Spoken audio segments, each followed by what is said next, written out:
मेरे साथ मंच पर उपस्थित हरियाणा के लोकप्रिय मुख्यमंत्री श्रीमान नायब सिंह सैनी जी,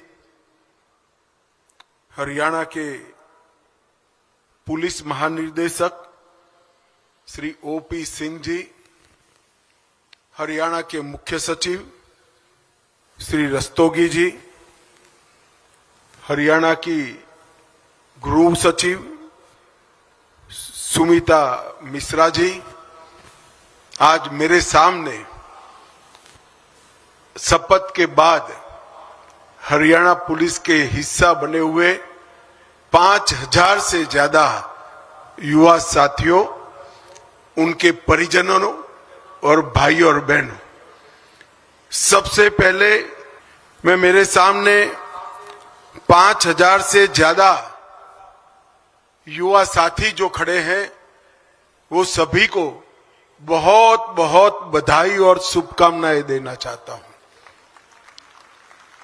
क्योंकि अब तक आप यहां पर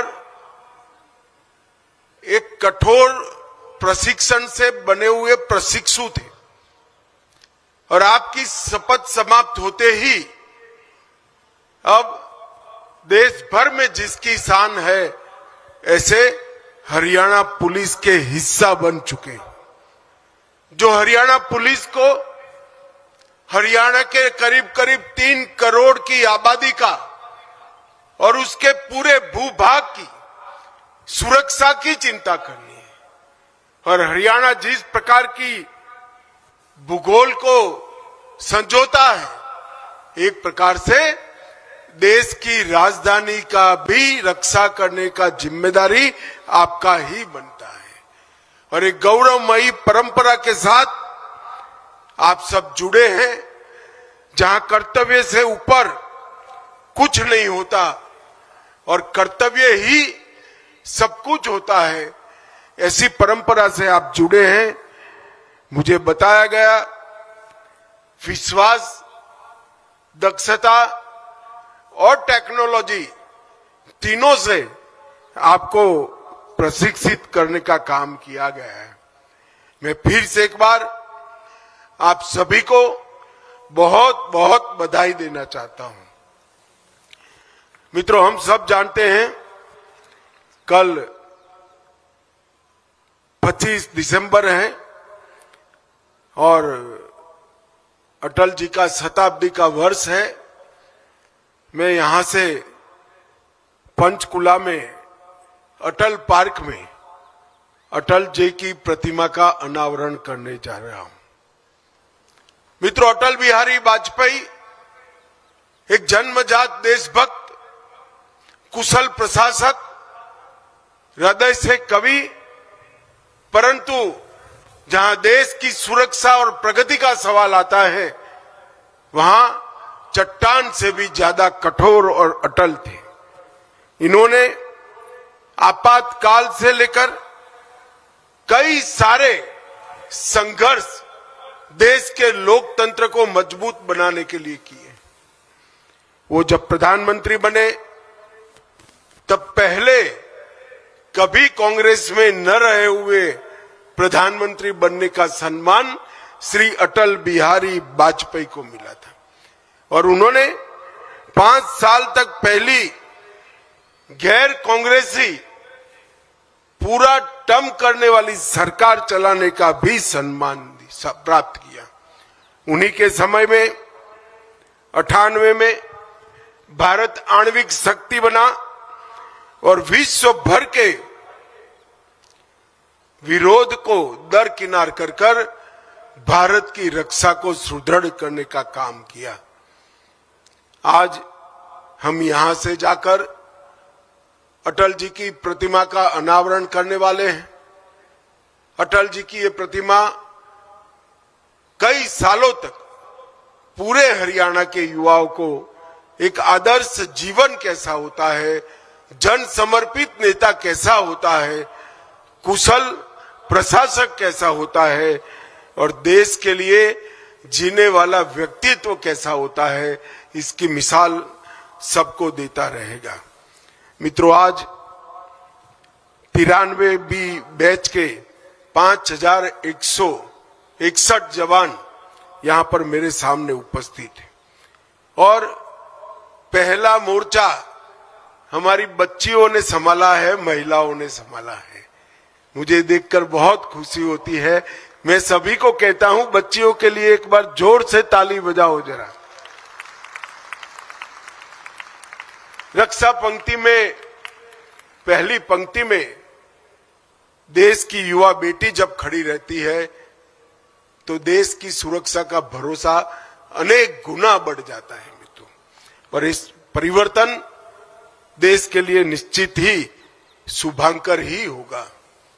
39 सप्ताह की व्यवस्थित, कठोर और दक्षता पूर्ण बनाने वाली एक ट्रेनिंग का आपने समापन किया है। मैं जब यहां आना चाहता था तब सैनी जी से कुछ डिटेल मंगाई थी, तो दो चीजें 93 बैच जो है वो दो चीजों में आगे की 92 बैच का रिकॉर्ड तोड़ने वाली है। क्योंकि ये पहली बैच है जिसमें 85% युवा ग्रेजुएट या डबल ग्रेजुएट है और वो आज पुलिस के साथ जुड़े हैं। और ये पहली बैच है जिसकी औसत आयु सबसे कम मतलब 26 साल है। 26 साल की औसत युवा आयु में ही आप लोग गौरवमयी हरियाणा पुलिस से जुड़ रहे हैं। और जब आप हरियाणा पुलिस से जुड़ रहे हैं तब कौन सा कालखंड है? यही कालखंड है जहां अंग्रेजों ने बनाए हुए कानून समाप्त कर नए कानूनों की न्याय संहिता से देश की जनता को न्याय देने का काम करना है। और आप देश भर में नई न्याय संहिता लगने के बाद दीक्षांत परेड से पुलिस में जुड़ने वाली आपकी 93 बैच, ये पहली बैच है जो नए कानून बनने के बाद पुलिस का काम संभालने जा रही है। और मैं मानता हूं कि आप सभी के लिए सौभाग्य का विषय है। 1966 में अंबाला में एकेडमी शुरू हुई, तब से लेकर आज तक जितनी भी बैचेस निकली है उन्होंने अंग्रेजी कोई कानून को सीखा है, पढ़ा है। अब पहली बैच ऐसी हो जिसने भारत की संसद ने बनाए हुए कानून सीखकर जनता की सेवा करने के लिए जाना है।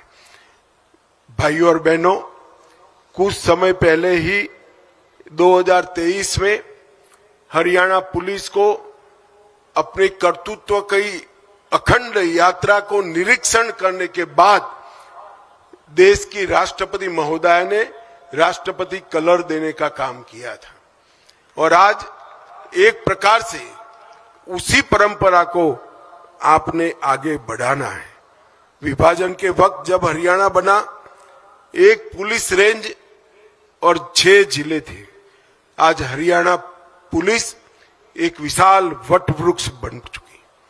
5 रेंज, 19 जिले, इसके साथ रेलवे पुलिस, साइबर क्राइम, कई प्रकार के पुलिस के अंग उपांगों से युक्त हरियाणा पुलिस देश भर की पुलिस में सबसे आगे रहने वाले पुलिस बल में शुमार होती है। 77,000 का आपका स्वीकृत क्षमता का कार्यबल हमेशा हरियाणा की जनता की सेवा के लिए उपलब्ध रहता है। मित्रों, आज जब आप जा रहे हैं तब कुछ साल पहले देश में 3 बड़ी चुनौतियां थी कानून और व्यवस्था की। वामपंथी उग्रवाद, जम्मू कश्मीर का आतंकवाद और नॉर्थ ईस्ट के अंदर काम करते हथियारी ग्रुप। मगर जब आप 10 साल के बाद ज्वाइन कर रहे हो, मोदी जी की सरकार बनने के 10 साल के बाद, तब ये तीनों क्षेत्र में शांति हो चुकी है और एक प्रकार से देश ये तीनों मोर्चों पर सुरक्षित है। परंतु आंतरिक सुरक्षा की जिम्मेदारी आज भी इतनी ही है। नई तकनीक को जनता की सेवा के लिए लागू करना ये आपकी बैच के लिए सबसे बड़ी चुनौती बनने वाली है। नए कानूनों में जो फॉरेंसिक साइंस का रोल तय किया गया है, कोई भी 7 साल की सजा से ज्यादा सजा प्राप्त कर देने वाला गुनाह, उसकी क्राइम सीन की फॉरेंसिक विजिट को कंपलसरी कर दिया गया है। और उसका उद्देश्य, एकमात्र उद्देश्य है कि दोषियों को सजा सुनिश्चित करना। जब गवाही व्यक्ति के आधार पर होती है तो कोर्ट में आपने पेश की हुई गवाही खरी उतरेगी या नहीं उतरेगी, इसका कोई गारंटी नहीं। परंतु गवाही जब तकनीक के आधार पर होती है तो कोर्ट में वो खरी उतरती है और दोषियों को जेल में भेजने का काम कर रही है। मित्रों, हरियाणा पुलिस ये 3 नए कानून और सारे सुधारों को लागू करने में देश भर में 1 नंबर का स्थान प्राप्त करती है। मैं हर सप्ताह सभी आंकड़े देखता हूं और यही परंपरा को आपको आगे बढ़ाना है।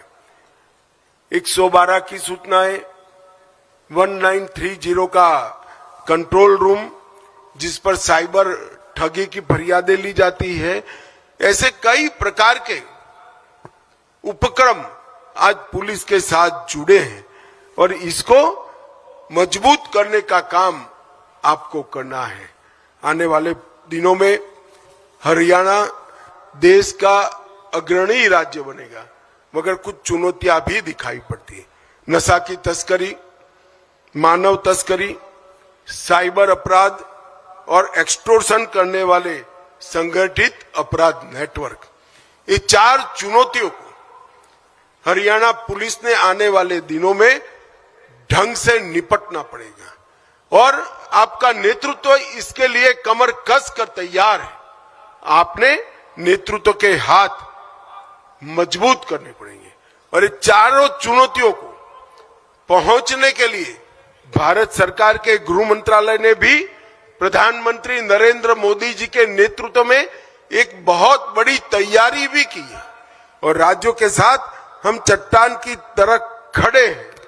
इस सारी चुनौतियों का सामना आप सब लोग निश्चित रूप से कर पाओगे। आप नए भारत के युवा पुलिस कर्मी के रूप में आज आपके जीवन की शुरुआत करने जा रहे हैं। मैं हृदय से फिर से एक बार आप सभी को बहुत बहुत शुभकामनाएं देता हूं और आशा करता हूं कि आज जो आपने शपथ ली है वो शपथ आपको आपकी करियर में उत्कृष्टता के शिखर पर पहुंच जाएगी। और मैं नायब सैनी जी का भी धन्यवाद करना चाहता हूं। पहले मैं भाजपा के कार्यकर्ता के रूप में हरियाणा कई बार आता था, तब सबसे बड़ी फरियाद थी कि नौकरी चाहिए तो खर्ची भी देनी पड़ेगी और पर्ची भी देनी पड़ेगी। आप किसी जाति के हो तो नौकरी मिलेगी और आप में रिश्वत देने की क्षमता है तो ही नौकरी मिलेगी।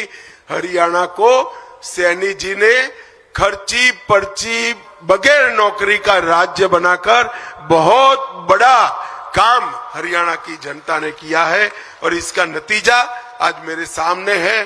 5000 युवा अपने मेरिट्स के आधार पर राज्य को सुरक्षित करने के लिए, राज्य की सेवा करने के लिए मेरे सामने खड़े हैं।